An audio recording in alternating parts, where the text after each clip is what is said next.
Nous sommes le 20 septembre 2022 et les autorités maliennes viennent de déclarer la guerre à la France. Selon eux, un aéronef militaire français aurait survolé le pays pour de l'espionnage. Les autorités françaises, alors inquiètes du sort des ressortissants français, lancent l'opération Liberté, qui a pour comme mission de protéger les ressortissants français et de détruire l'armée malienne. Dans la nuit du 21 septembre, l'armée de l'air effectue de nombreuses frappes contre plusieurs objectifs militaires.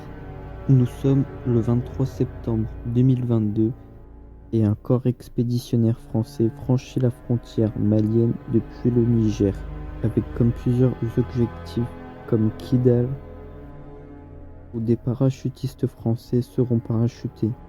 Le corps expéditionnaire ne fait qu'avancer devant sa supériorité technologique et aérienne. Pour la première fois de leur histoire, les chars Leclerc seront utilisés contre la faible cavalerie de l'armée malienne. En à peine 5 jours, la quasi-totalité de la cavalerie blindée de l'armée malienne est quasiment détruite. Les canons d'artillerie français tirent sur plusieurs objectifs, comme des aéroports, des bases militaires. L'armée malienne n'arrive pas du tout à repousser le corps expéditionnaire. Le manque de professionnalisme de son armée la pousse au fond du gouffre.